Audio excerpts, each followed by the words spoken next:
E a alma é clonada também? Os caras Pois não, mas perguntam- essa pergunta é muito legal. Alma, Olha que o pergunta que é legal. alma? Aliás, eu vou falar um negócio. clone tem alma, né? Bizarro. Pois é, a grande questão é essa. Quando a gente sai do campo da ciência, a gente vai surgir com perguntas, cara, que são impossíveis de resolver e que vão surgir mais perguntas ainda. Só vai trazer perguntas. É mais razoável a gente pensar o seguinte. Quando me perguntam, Alberto, você acredita na alma? Tá, mas se alma é a psique, que vai ser as minhas emoções, minhas sensações, minha consciência, é claro que eu acredito. Tá falando nos choquinhos na tua cabeça. Exatamente. Inclusive, tem uma história muito legal envolvendo isso. Pode falar essa história? Pode, cara. Depois fechou. Cara, eu lembro, né, quando eu tava na televisão, cara, até comentei nos bastidores. Por que eu gosto de estar aqui no Flow, além da presença de vocês?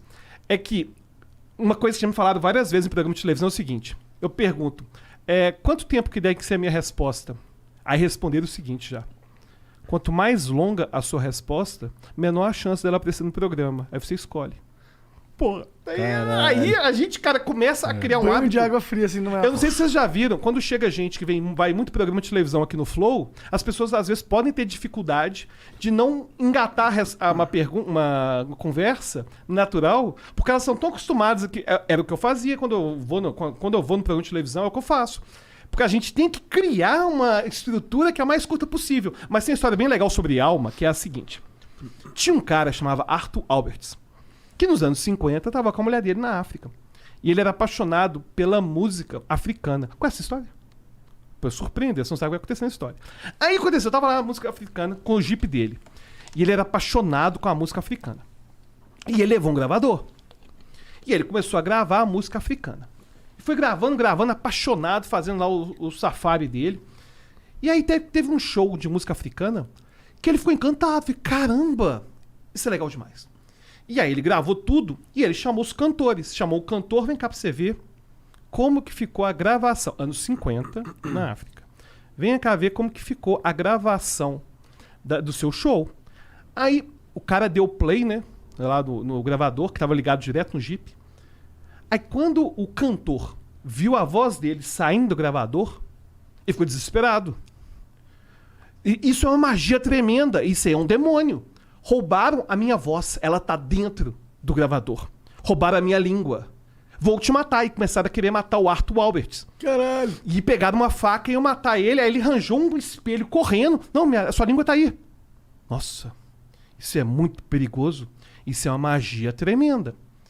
E aí ele se salvou com o espelho. E quando a gente pensa na voz... Que loucura. Bizarro, né? Cara, a minha voz, ela é leve. Ela some. Eu falo que ela some. Como que a voz poderia, né, tá materializada? Pois é. E se a gente tivesse um aparelho altamente especializado, capaz de pegar as alterações que a minha voz faz no ar e medisse isso? E a gente desse o nome disso de microfone. Aí eu poderia pegar a minha voz, que parece que é totalmente etérea, e colocar em algo concreto. Aí você me pergunta, e a consciência? A consciência está no cérebro. Aliás, está no corpo todo, depois a gente até pode falar sobre isso. Está no corpo. Não, mas só no corpo? É uma magia tremenda, né? No final das contas, quando as pessoas não acreditam, muitas vezes, que é possível a gente ter toda a nossa consciência no cérebro, sinto que às vezes as pessoas estão como aquele africano, sabe? Que por não entender como que o cérebro funciona, como a história de Phineas Gage, a história de Phineas Gage é boa zona também, que tem a ver com isso, que os nossos comportamentos, cara, se você pegar seu corpo... Pô, tu não vai contar a porra da história? Vou contar, cara, Ah, peraí. tá. Aqui não, eu posso falar infinito, né? Pode. Demorou. Muito bom. Se você Que pegar, bom, por exemplo, cara, se você for lá fazer sua barba e cortar levemente o seu dedo, cara, ou sua cara, passou um dia, não deu nada. Mas a gente faz esse mesmo dano no seu cérebro, você nunca mais vai ser o mesmo. Como o Phineas Gage. O que aconteceu com o Phineas Gage, cara? E é uma das histórias mais legais da neuropsicologia. O cara tava lá trabalhando. Malaco tava lá trabalhando. Pá, mexendo numa trilha. Trabalhava com explosão de linha férrea. Explosão de linhas férreas. Quer contar a história? Não, manda brasa, manda brasa. Você tá contando muito bem. Sem brincadeira. Então, beleza. Tá gostando? Tô parecendo que eu tô numa aula de psicologia, eu tô aqui. É porque eu dava aula disso, né? Tá muito Mas, bom. enfim. Tá muito bom. Não sei se a audiência quer saber sobre neuropsicologia, mas vamos lá. Aí ele tava trabalhando a linha férrea. E aí ele estava implodindo a linha férrea. Aí, cara, uma barra de ferro atravessou o crânio do Phineas Gage de fora a fora. Pá! Saiu. Caralho. E o mais louco não é isso, não. O mais louco é que ele caiu no chão e levantou como se nada tivesse acontecido. Um rombo assim, né, cara? Um rombo. Tem foto dele, inclusive dele na internet. Eu quero ver. Phineas Gage, com PH. PH. Phineas Gage. Phineas G-A-G-E. E aí, cara, ele... É uma coisa mais absurda, um dos casos mais absurdos da neuropsicologia. E ele não teve tantos problemas. Esse é o Phineas Gage. Aí, ó, tá vendo? Ele teve o crânio atravessado. E quando você olha o crânio, ele mostra onde que atravessou a lâmina. Atravessou de fora a fora. E ele ficou bem... Ele ficou bem de saúde. Só que Phineas Gage nunca mais foi o mesmo. Ele, que era um cara pacífico, ficou extremamente agressivo, começou a atacar sexualmente as mulheres, começou a urinar em público. Porque Caralho. a barra passou justamente no córtex pré-frontal, que é a região nossa que tem a ver com o nosso pensamento mais complexo e com o autocontrole. Tem a ver com o controle da impulsividade, controle da agressividade, que é aquilo que o álcool, que é uma droga tão perigosa, a gente tá até brincando com álcool aqui, e é claro que beber álcool sem ter abuso, depois a gente pode falar de abuso, para falar de maconha de uma forma mais séria, mas o ponto é o seguinte, o álcool, a pessoa fica violenta porque o álcool faz no cérebro aquilo que... Não desse jeito, né? Mas aquilo que a barra do Phineas Gage fez. E o ponto é o seguinte, quando o nosso cérebro sofre danos, a nossa personalidade muda por completo. A gente nunca mais é o mesmo, entendeu? É uma deformidade orgânica. Ele perdeu... A mulher dele se afastou dele, junto com a filha, porque um dia o cara tava com comportamento suspeito pra cima da filha. E aí você fala assim, pô, fácil, simples. Deformidade orgânica não, uma deformidade aqui causada por um evento.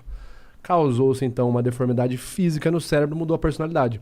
Então quer dizer... Vitor e Alberto, que sempre que alguém tiver alguma deformidade orgânica, alguma alteração em uma forma do cérebro, vai ter alteração na personalidade? Não sempre. Então quer dizer que a pessoa que não tem deformidade nenhuma no cérebro, não sofreu esse ataque, esse atentado, ela não vai ter uma personalidade antissocial? Não sempre também. Você tem, por exemplo, psicopatas, né, que o pessoal fala, né? Você tem registros aí de criminosos ditos como portadores do transtorno de personalidade antissocial, que tem realmente amígdalas, né, regiões cerebrais maiores do que o comum, até 17% maiores, segundo ali um documentário da Discovery Channel chamado Brain. Mas você tem psicopatas que têm o cérebro igual o meu e o seu, normal. E aí? Entendeu como o cérebro é... Fudeu, não tem uma receita. Mas tem um caso interessante, que os danos no córtex pré-frontal, eles costumam levar à impulsividade. Tem um caso bem interessante. Engraçado, a gente nem combinou, hein, cara, de contar a história É que a gente é foda, velho. Pô, essa foi legal, cara. Mas isso é uma coisa legal. Encaixa muito. Uma coisa legal é o seguinte, uma coisa que eu gosto muito de conversar com o Vitor, é que quando eu faço live com um cara que é da pseudociência, eu sempre fico com ansiedade, cara, que eu fico assim, se esse cara falar merda, eu tô fudido. Só explica o que é pseudociência pra Pseudociência é tudo aquilo que você apresenta como sendo ciência, mas é pegadinha do malandro, não é ciência. Entendeu? Baseado em afirmações que não são cientificamente corretas. Tipo a Terra plana. Aí tem toda uma teoria pseudocientífica. Porque é diferente da fé. Por exemplo, quando veio o Rodrigo Silva, inclusive veio cá. Cara, você vem que eu assisto, né? E eu discordo de quase 90%, mas é muito bom. Eu discordo em relação à ciência, é claro que eu discordo de quase tudo. Mas que ele comenta que, né, que Adão foi feito já velho e, enfim, pra mim, enfim. No momento que ele fala na base da fé dele, não é pseudociência, claro que não. Mas se ele fala, olha, é cientificamente comprovado, não ele, né, alguém fala fora do campo da religião, é cientificamente comprovado tal coisa e não é, não, cara, mas aí o negócio é pseudociência. Então, a pseudociência é toda vez que você cria toda uma estrutura pra fingir que o negócio é ciência e o negócio não é. E aí tem um caso interessante que foi parecido com o Phineas Gage. Um cara tinha uma enteada de 12 anos, mais ou menos. Isso tá tudo no livro Incógnito, do Eagleman. Quem buscar depois... Não tem nenhum patrocínio, certo? Mas enfim, quem quiser saber de onde vem as histórias, porque a do Arthur Alberts e essa que eu tô contando também estão lá. O que aconteceu? O cara tinha uma enteada. E ele começou a ter desejo pela enteada. Ele nunca teve esse tipo de problema. E aí um dia ele quase abusou da enteada. Foi preso. Só que na prisão ele desmaiou. foi levado para o hospital. Ele estava com o tumor na mesma região do Finney Gage, que foi atravessada. Um tumor do tamanho de uma laranja. Caralho. Aí fez a operação e os desejos dele sumiram. Cara, e aí um depois... tumor do tamanho de uma laranja, tipo, todo Imagina. o córtex pré-frontal, né? Destruído. E o pior foi o seguinte, é que Não tinha nada. depois ele... Depois, quando ele começou a voltar a ter esses desejos, ele falou assim: tem uma voz falando aqui dentro, mas não sou eu, né? Tem até músicas que falam sobre isso. E ele depois começou a sentir que o desejo estava começando, só que ele falou: peraí, deve ser o tumor. Tá voltando. Voltou e o tumor realmente estava voltando. Agora, o fato é que aquilo que o Vitor falou, por mais que a gente tenha várias evidências, pode surgir um cara que aleatoriamente não aconteceu nada disso, entendeu?